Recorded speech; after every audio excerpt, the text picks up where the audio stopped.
Graças a Deus. Eu saúdo a todos com a paz do Senhor Jesus. Amém. Que maravilha poder estar mais uma vez juntos para prestarmos um culto a Deus. E eu tenho certeza que a presença do Eterno é uma realidade em nosso meio. Amém? Eu quero compartilhar com os irmãos. Vamos ler no livro dos Salmos. Livro dos Salmos, capítulo de número 30. Salmos, os Salmos de número 30 e o verso 5. Amém?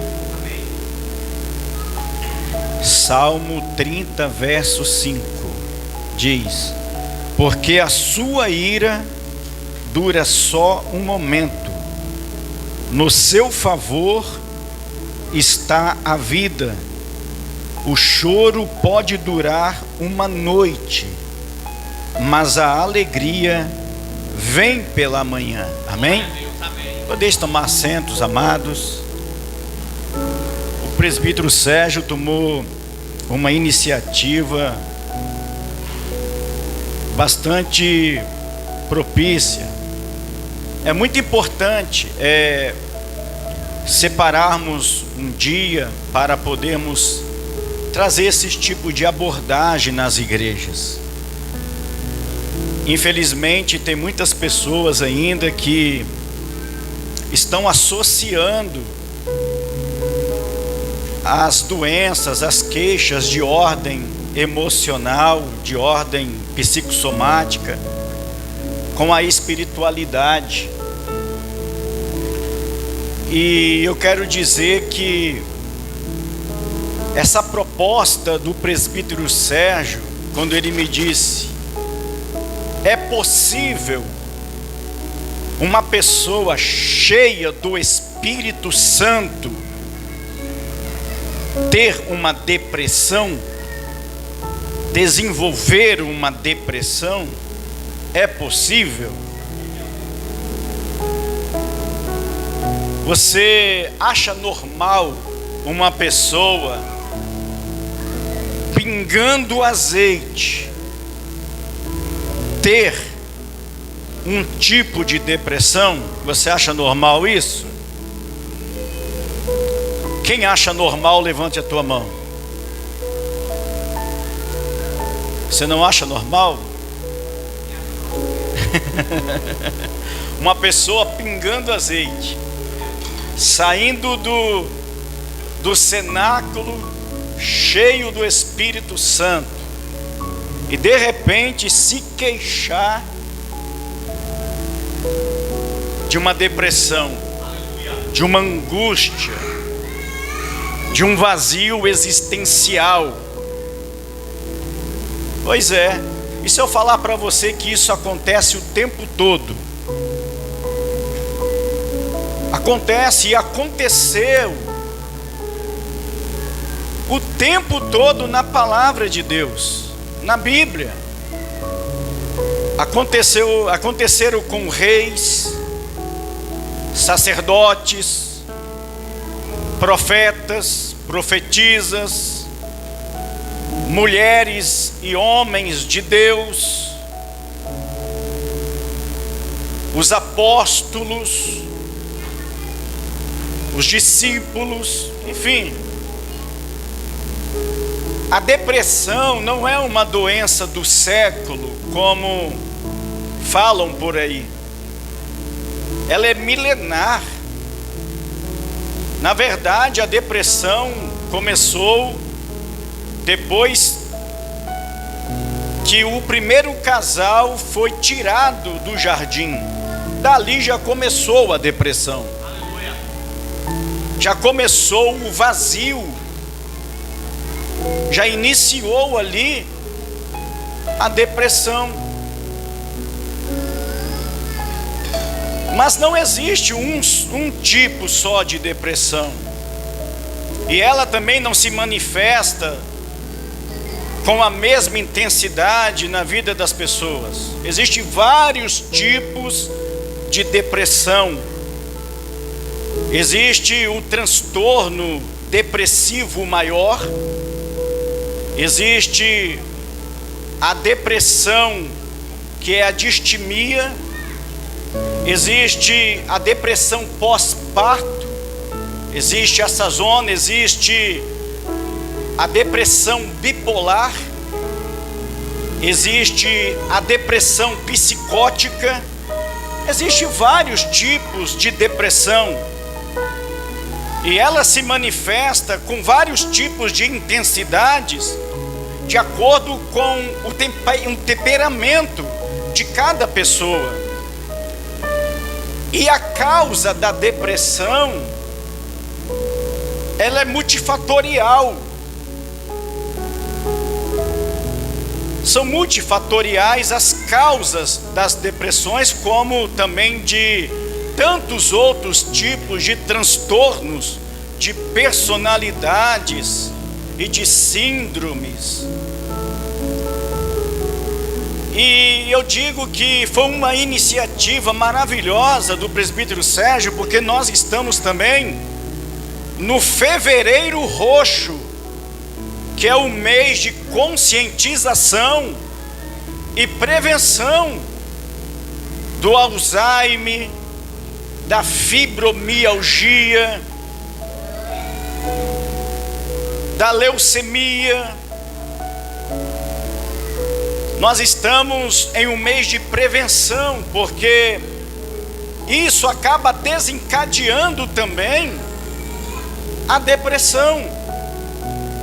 Estamos no mês de Fevereiro Roxo também, que é um mês que vai conscientizar e prevenir o lúpus. Eu já cuidei de vários pacientes de lúpus e que acabaram ficando com depressão por causa do lúpus. Alzheimer, ficaram com depressão. Fibromialgia, então nem se fala. Leucemia, então piorou.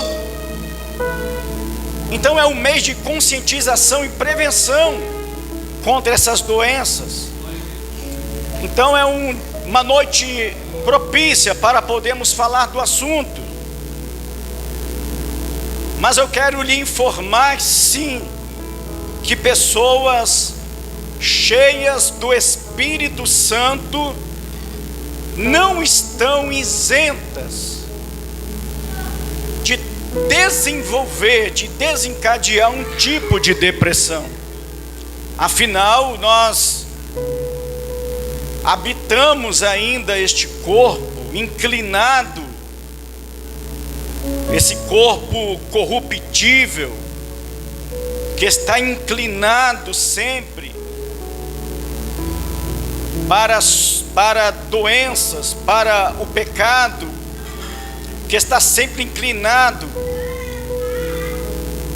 Mas existe cura. A boa notícia é que existe cura para a depressão. A boa notícia é que existe solução. E na palavra de Deus está cheio de personagens que tinham intimidades direta com Deus, mas que tinham depressão. Eu poderia citar aqui, ficar horas citando personagens, não apenas com depressão, mas com ataque, com a crise de ansiedade generalizada, com transtorno bipolar, com esquizofrenia. Eu poderia ditar aqui um monte de personagens que eram profetas, sacerdotes, reis, pessoas de Deus. E para tirar a dúvida de muitas pessoas, depressão não é falta de oração, não é falta de Deus, não é falta de comunhão com Deus. Assim também como uma crise de ansiedade ou do estresse crônico. Porém, é importante nós entendermos que existem caminhos que precisamos trilhar para melhorar a nossa saúde mental e o bem-estar emocional. A oração ajuda? Misericórdia, como ajuda? Mas também existe profissionais da saúde que vai te ajudar. Nós estamos aqui para isso, para lhe ajudar a entender, porque nós entendemos que existe uma causa, existe uma raiz emocional que tem desencadeado esse tipo de queixa, como tantos outros tipos de queixas. E você tratando essas raízes emocionais, logo você estará curada, estará livre da depressão. Eu mesmo já passei por muitos processos de depressão na minha vida, e com diferentes intensidades. E os sintomas da depressão são diversos. Não é apenas aquela tristeza, aquela angústia, como muitas pessoas pensam. Tem muitas pessoas que sentem tristeza, mas não tem depressão. Depressão vai muito além de uma tristeza. Tem pessoas sorrindo por aí, dando gargalhada, brincando, trabalhando, lutando, colocando pão dentro de casa, mas estão com depressão. O depressão, ele vai apagando o brilho do ser humano aos poucos. Ela vai drenando as energias de uma forma sutil e silenciosa. E quando você vê, você já está em um confinamento. E como eu disse, não existe somente um tipo de depressão. Ela se manifesta de diversas formas. Tem pessoas que estão vivendo por viver. Não existe mais contentamento. Não verem a hora de ter um encontro com Deus, de ir para o céu logo. Isso é uma depressão. Tem pessoas que já perderam a graça de viver. A vida já não tem mais sabor. Perderam a cor. Mas são profetas de Deus. Quando estão com o microfone na mão, ou quando abrem a boca, Deus fala poderosamente. Mas só Deus sabe o que essa pessoa vive no secreto. Só Deus vê as lágrimas que essa pessoa tem derramado e as queixas que sobem constantemente diante do Pai. E são pessoas cheias de Deus. São pessoas que, ao impor as mãos sobre os enfermos recebem a cura. São cheias do Espírito Santo, recebem o batismo no Espírito Santo, e depois eles têm um diálogo com Deus. Por que, Senhor? Que aquela pessoa é tão feliz e eu sou assim? Por que, Senhor, que eu coloco a mão na cabeça das pessoas e as pessoas recebem a cura, e eu sinto esse vazio dentro de mim? As lágrimas molham o meu travesseiro. Eu não tenho mais contentamento quebrantamento. Volta logo, Senhor Jesus. O apóstolo Paulo, ele passou muito por isso. Quer ver uma pessoa que tinha depressão terrível? Era o apóstolo Paulo. O apóstolo Paulo, ele sofria de depressão ao ponto dele citar na segunda carta de Corinto que ele pretendia desistir da vida. Um homem cheio dos dons do Espírito Santo, com habilidades incríveis, chegar ao ponto de dizer que ele preferia a morte, que para ele. E os salmistas, então, que expressava suas dores, seus sentimentos, suas emoções através dos cânticos, expressava toda a dor que eles sentiam, dizendo: eu não suporto mais, a minha alma está abatida, eu me encontro em uma angústia terrível. Quantos salmistas escreveram isso? E Jeremias, depois de passar por um vexame terrível, de apanhar bastante e ser colocado, amarrado em uma estaca em praça pública, e no outro dia ele dizer: eu prefiro a morte, eu quero morrer, eu quero morrer, eu quero morrer.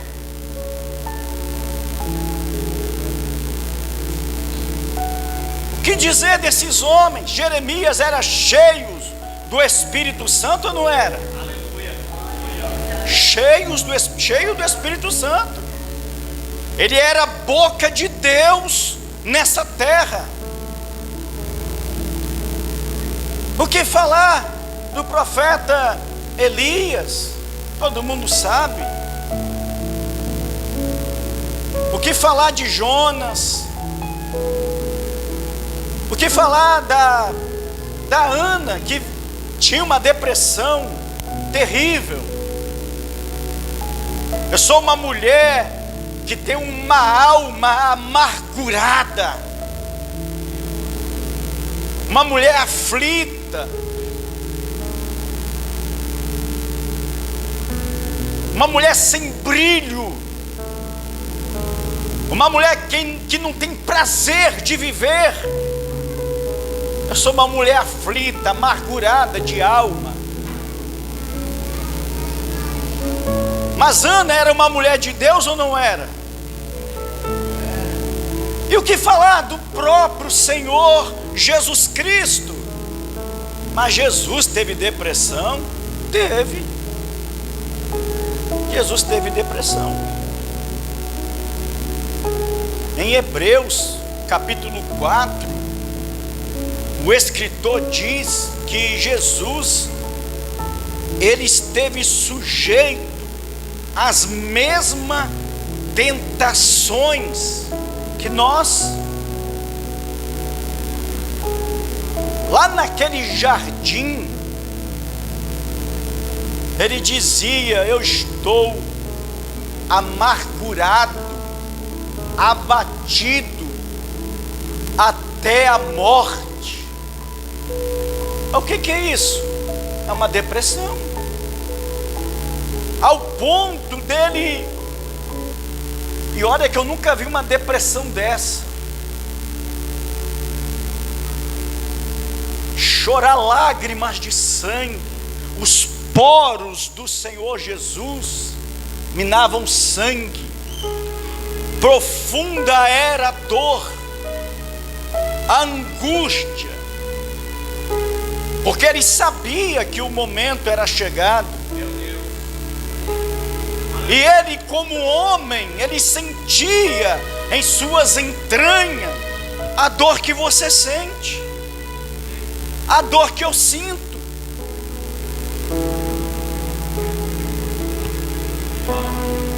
E ele dizia: minha alma está profundamente abatida, angustiada.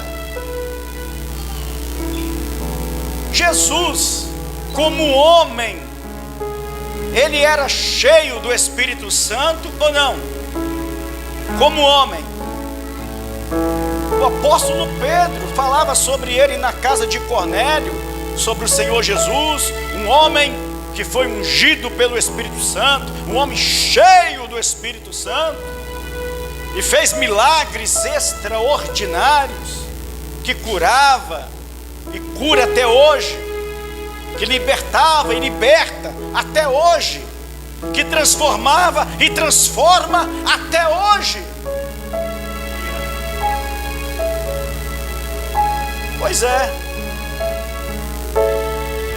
enquanto habitarmos essa casa, não estamos isentos de passarmos por isso. Por isso a recomendação do próprio Senhor Jesus é em relação ao foco. Não caia na armadilha da mente, das incertezas do amanhã, e cuidado para você não travar por causa das sombras do passado. Procure focar no agora, neste momento, no hoje, e que os teus pensamentos venham estar conectados no céu, porque é de lá que vem o nosso socorro, é de lá.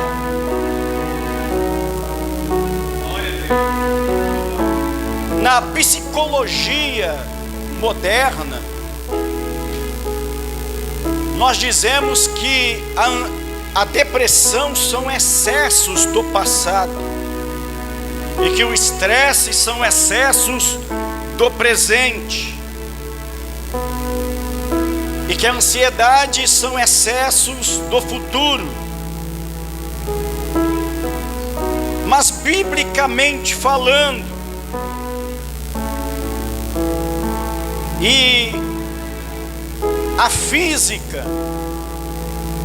e a psicanálise, nós entendemos que passado, presente e futuro é uma coisa só. Está tudo conectado. Tanto é que para Deus não existe passado, nem presente e nem futuro. Deus é ilimitado, é infinito. Ele te viu antes de você nascer, está te vendo agora e já está te contemplando lá na glória, com vestes brancas ao lado dele.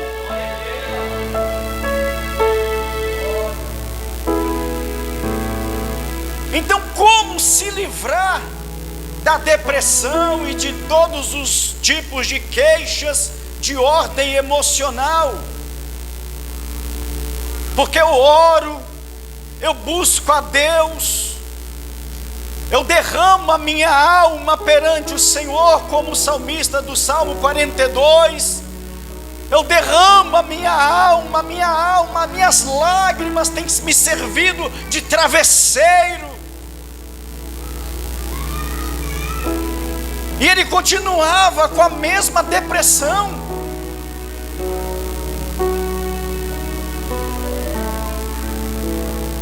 Só que no texto que nós lemos aqui, no verso, melhor dizendo, que nós lemos aqui, diz que o choro pode durar uma noite. Essa uma noite não está significando 12 horas, mas diz que é um momento, é um período. O teu choro, ele tem começo, meio e tem fim.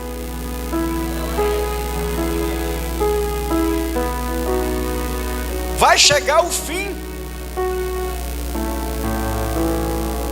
O mesmo Espírito que traz alegria, que traz paz para a nossa alma, que traz felicidade, porque o Espírito Santo, ele sempre está associado à alegria, à paz, à felicidade. Mas como é que pode então eu ter a presença do Espírito Santo em minha vida e eu estar com uma depressão? Mas também o Espírito Santo, ele refrigera, ele consola, ele enxuga nossas lágrimas, ele ora conosco, ele intercede conosco, ele chora com você. O Espírito Santo chora com você. Da mesma forma como que ele folga, ele se alegra com você, ele chora com você, ele ora com você.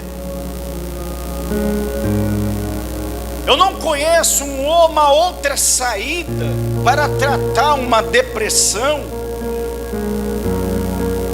como abrir mão de toda a ritualidade.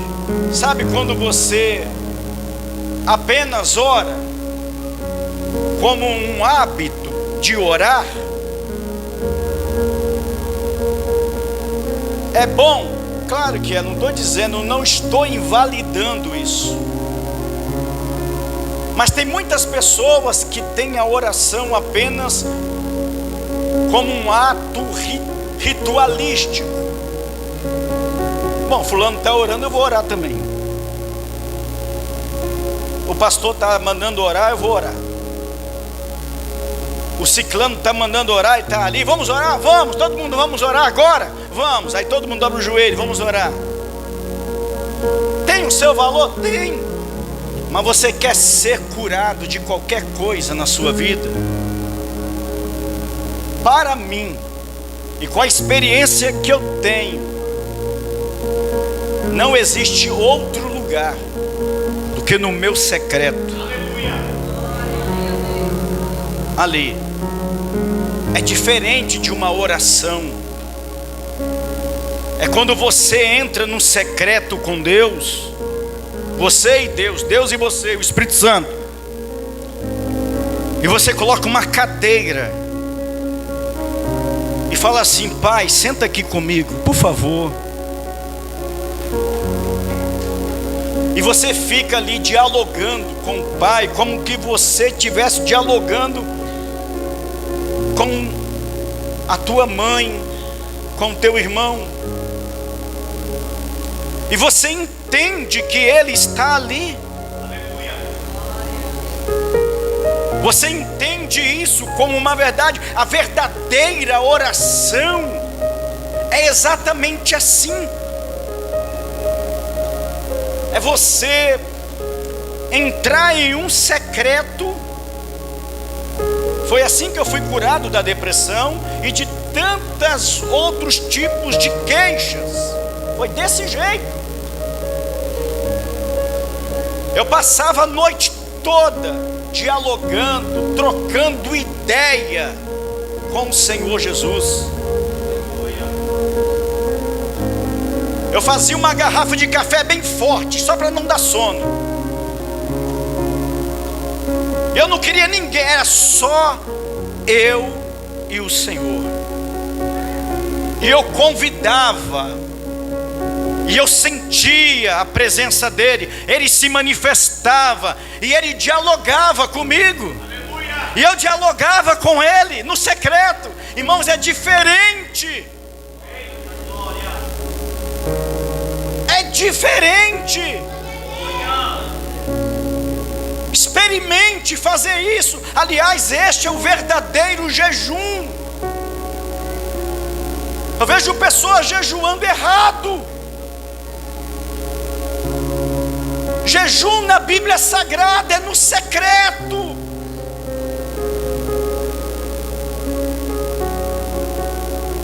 Jejum na Bíblia Sagrada não é apenas você fazer uma dieta, se abster do sólido e do líquido, não.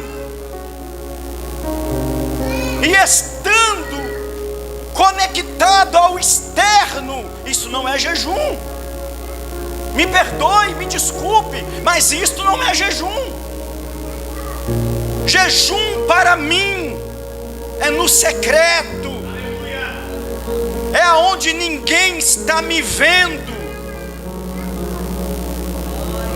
É onde eu vou me separar para Deus, sem ter nenhum tipo de preocupação com o mundo externo.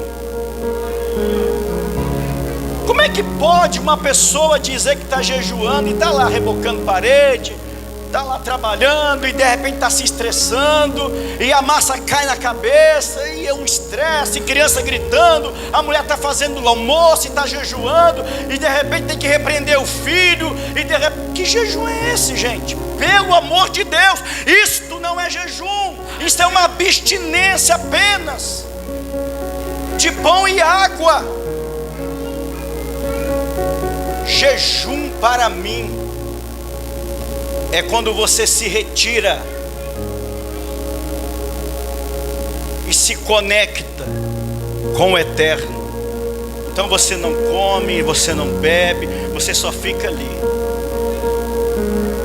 conversando com Deus e ouvindo a voz do Espírito Santo. E Ele vai revelando coisas profundas. Ele vai te dotando de dons espirituais. Ele vai revelar passado, presente e futuro. E Ele vai derramando um óleo sobre a tua cabeça neste momento. Isso é oração, isso é jejum. Irmão, você quer ser curada da depressão ou de qualquer tipo de queixa? Faça isso. Glória a Deus. Mas não é para sair falando, não, irmão, é particular, é secreto. Todas as pessoas que jejuaram, tirando o jejum nacional, mas mesmo assim eles não faziam nada, absolutamente nada, não trabalhavam, não faziam nada a não ser jejuar. No caso de Esther, a ordem foi: ninguém come, ninguém bebe e também ninguém trabalha, ninguém faz nada, vamos só jejuar. É para jejuar? É para jejuar, não é para trabalhar. Jesus jejuou aonde, queridos? Moisés jejuou aonde, meus amados? Lugar secreto, afastado de tudo e de todos. Isso é o jejum. Aleluia. Afastado. Ah, mas existe jejum coletivo? Existe. Claro que tem. Às vezes o pastor recebe uma orientação do Espírito Santo e fala: ó, irmãos, vamos jejuar tal dia em prol disso. Mas entenda, se você for fazer um jejum, separe-se do mundo externo. Não tem como jejuar, orar, estando conectado ao mundo externo, ao mundo inferior. Não tem como. por isso que tantas pessoas muitas vezes não conseguem alcançar o milagre, não conseguem alcançar uma bênção. Pede, pede, pede, pede, pede, mas a questão não é pedir, é sentir. O segredo não é pedir, é sentir como se fosse. É você levar os teus pensamentos no trono e se conectar com aquele que tudo pode. E tem muitas pessoas esperando Deus fazer alguma coisa por ele. E se eu te disser que isso não vai acontecer? Nossa, mas isso aí é uma heresia. Bom, tudo que Deus precisava fazer por nós, Ele já fez. Tudo, pastores, tudo. Deus já fez absolutamente tudo por nós. Tudo que Ele podia fazer por nós, Ele fez. Agora Ele quer fazer através de nós. Entendeu a diferença? Deus, Ele quer operar milagre através de você. Ele não quer fazer para você, Ele quer fazer através de você, através dos pastores, através de mim. Deus, Ele vai fazer através de mim, não por mim, através de mim. Aleluia. Entendeu? Então, irmãos, a cura para as queixas é você se conectar com o eterno no secreto, como acontece no set analítico. O paciente chega, abre o coração, faz a transferência, é acolhida, é amparada. O processo de transformação começa a acontecer através do autoconhecimento, através da autocompaixão.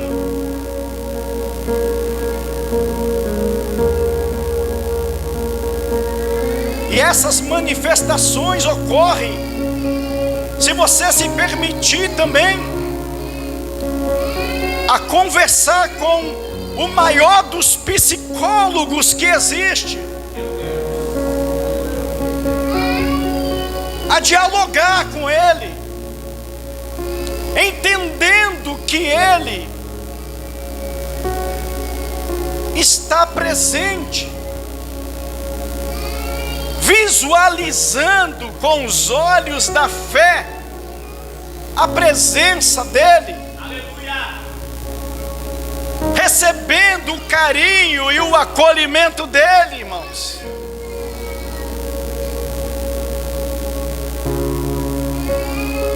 Quando eu faço isso, no outro dia minha vida fica mais leve. Teve uma vez que eu fiz isso,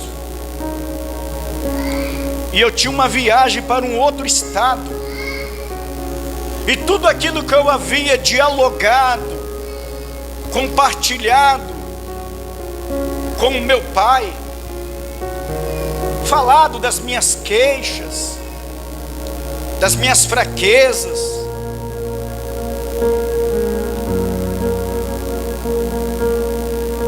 no outro dia eu estava para embarcar. Do nada me aparece uma pessoa com uma roupa vestida de saco, um morador de rua, me pedindo um dinheiro,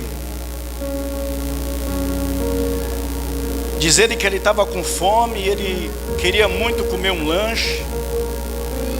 Só que a roupa dele não era uma roupa suja, era uma roupa parecida de pano de saco mesmo, como assim, quem olhasse era um morador de rua.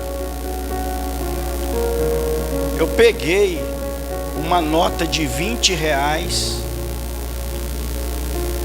e eu estendi a mão e dei a ele.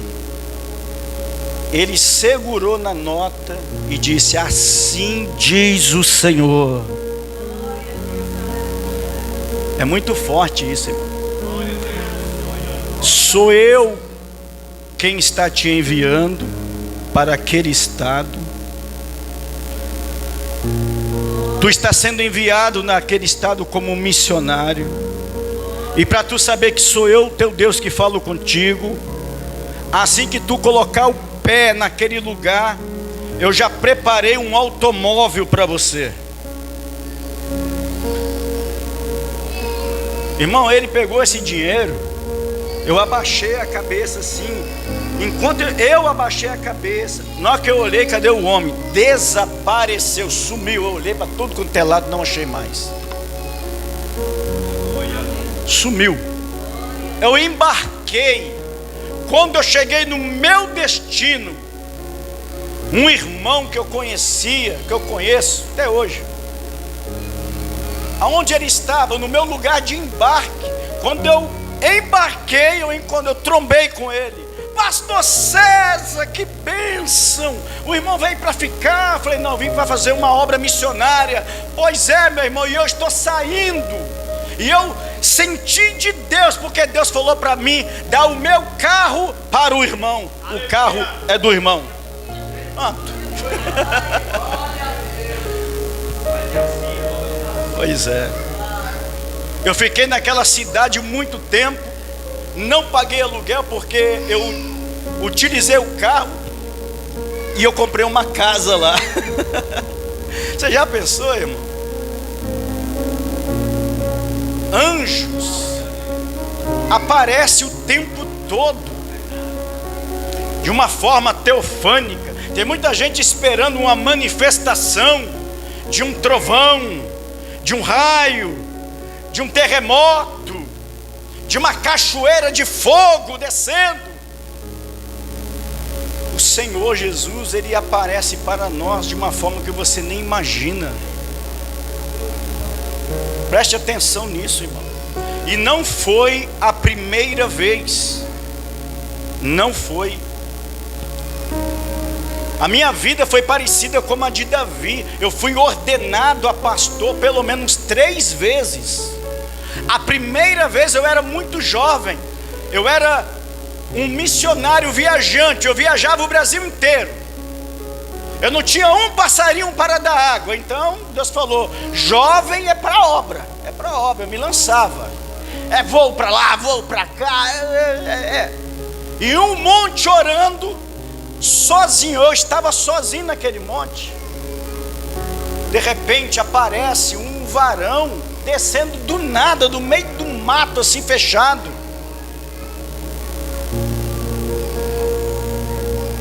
E ele veio com um vaso de azeite, falando em mistério. De lá comecei a ouvir a língua. Eu falei: nossa, tem um irmão orando. Eu não acredito, tem um irmão orando lá em cima, num lugar que ninguém ora. Eu não acredito nisso. E ele veio descendo, falando em mistério. Quando ele chegou, estende a tua mão, pegou na minha mão e derramou óleo. A partir de agora tu és um pastor. Sumiu, desapareceu. Mas ele deixou uma mensagem. E essa mensagem se cumpriu. Depois eu tive uma outra experiência. Eu estava com um evangelista orando em um monte também. Do nada apareceu, irmão. Apareceu de novo um homem vestido de branco, falando em línguas. E falou para o Joãozinho que estava do meu lado: eis que te consagro agora evangelista. Tu és um pastor. E derramou um óleo na cabeça dele e o óleo na minha cabeça. Vamos ver. E o terceiro realmente aconteceu na convenção. Primeiro aconteceu na igreja, depois aconteceu. Então foi 4 vezes. 4 vezes, irmão. Mas eu tinha idade naquele momento para pastorear? Claro que não, nem casado eu era, mas eu já fui consagrado naquele momento. Você sabe por quê? Porque Deus conhece passado, presente e futuro. Eu fui criado pela minha avó, e a minha avó, todas as vezes que eu ia para a igreja, eu pegava na mão dela, eu criança com 5 anos, ela olhava para mim dizendo: você quando crescer, você vai ser um pastor. Todo dia de culto, ela verbalizava isso em minha vida. Em um momento de depressão, só para encerrar, eu já era pastor, já estava pastoreando, irmão. Eu estava numa depressão atípica. Sabe aquela depressão que te joga numa masmorra 15 dias, sem você ter condições alguma? Você não quer comer, você não quer ver gente, você não quer ver ninguém, você está apagado, você não tem brilho, você não tem contentamento. E eu preferia ficar até no escuro. E eu abaixei a cabeça chorando. Eu falei: Deus, até quando? De repente, irmão, uma luz tão pequena num quarto escuro onde eu estava, apareceu uma luz pequenininha assim, ó. E aquela luz foi crescendo e foi se transformando numa bolha assim, como se fosse um portal. E dentro daquele portal eu me via com 5 anos de idade, e a minha avó pegando a minha mão e dizendo: você quando crescer, você vai ser um pastor. Aleluia. E de repente aquele portal se transforma em um ser, como um relâmpago, e clareou todo aquele ambiente, e eu fechava os olhos porque eu não conseguia ver, e a voz que saía daquele relâmpago dizia: saia agora deste lugar e vai para onde eu te falar. Irmãos, eu saía sem rumo. Eu cheguei em um lugar, eu encontrei com uma pessoa, e essa pessoa falou: oi, tudo bom, tudo bom?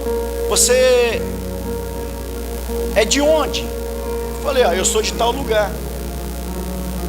Olha, Deus, Ele quer me enviar exatamente para o lugar que você é. E eu nunca tinha visto essa pessoa na minha vida. E eu preciso que você me leve até a tua terra. Irmão, Deus usou aquela pessoa para pagar minha passagem, comprou roupa nova para mim, me levou, me tirou daquele caos que eu estava, daquele caos terrível que eu me encontrava. Para você que perdeu a esperança, que tem pessoas que não acreditam mais nisso, não acreditam. Deus sabe. Tem muitas pessoas que não acreditam mais nisso. Você sabe por quê? Porque não entram no secreto. Não entram. Só oram quando vêm na igreja. Só lê a Bíblia quando vem na igreja. Irmãos, vir à igreja é maravilhoso, porque você está tendo a oportunidade de ter conhecimento. É muito importante congregar. Imagina quem falta em um culto como este. Mas não podemos abrir mão da nossa intimidade com o nosso Pai Celestial no secreto. É no secreto que Ele vai te curar. É no secreto que Ele vai abrir os teus olhos. É no secreto que Ele vai abrir caminhos para você. É no secreto que Ele vai descortinar o céu. É por isso que muitos em estado de depressão, logo depois da queixa, eles falavam: mas Deus me curou, mas Deus se inclinou para mim os teus ouvidos e ouviu o meu clamor. Ele me tirou os meus pés de um charco de lodo e me colocou sobre uma rocha. É isso, meu irmão. São pessoas que receberam a cura no set analítico? Não, no secreto. Ficaram com depressão? Ficaram. Tiveram crises de ansiedade? Tiveram. Mas lá no secreto. Só que eles tinham uma coisa que muitos não têm: eles só viviam no secreto. Eles se relacionavam no secreto. Eles sentiam a presença de Deus, dialogava com Deus, Deus dava orientação. Eles não faziam nada sem a orientação de Deus, e eles não esperavam profetas. Quem tem intimidade com Deus não vai atrás de profeta, é o profeta que vai até ele, ou o próprio Deus. Se não tiver profeta, o próprio Deus vai, ou envia anjos. Eu não sei quem era, se era um anjo, ou se era o próprio Senhor Jesus, ou se era o próprio Deus, ou se era um arcanjo, eu não sei. Eu só sei que era do céu e conversou comigo, dialogou comigo. Era um mensageiro de Deus. Eu não precisei correr atrás de profeta, correr atrás de revelação. Quem tem intimidade com Deus não precisa destas coisas. Ah, mas eu habito em um lugar remoto, distante. Ah, meu irmão, se não tiver ninguém para ir, o próprio Deus vai. Uma vez Deus usou um pássaro para falar comigo. Ah, agora você ficou doido. Pois é, todo crente é doido. Todo crente é doido. Eu interpretava o canto daquele pássaro. Era um passarinho mesmo. Um passarinho. Era um tico-tico, irmão. Tico, tico, tico. Pois é. Eu estava tão angustiado, mas tão angustiado. Lá em São Paulo tem muito tico-tico. E eu estava no monte, tinha vários assim, sabe? E ele veio, e ele não saía de perto de mim, irmão. Não saía, era uma coisa impressionante. Eu andava, eu trocava de lugar. Lá estava ele me seguindo. Irmão, ele começava a cantar ali, copiosamente perto de mim ali, ó. E vinha uma voz no meu ouvido. Você acredita nisso? Pois é. Ter intimidade com Deus é ser louco mesmo, tá? É uma loucura mesmo. É. Se nos dias atuais Balaão estivesse aqui dizendo: olha, você acredita que um jumento falou comigo? Você não ia acreditar não, né? Se Jonas estivesse aqui agora, falou: irmão, você acredita que me jogaram no mar e um grande peixe me engoliu? E eu fiz uma oração, um clamor no ventre daquele peixe. Você acreditava nele? Você acha meio de doido. Esse cara é doido, não é possível, cara. Isso não é possível, que esse cara é doido. Pois é. Deus tem coisas grandes com gente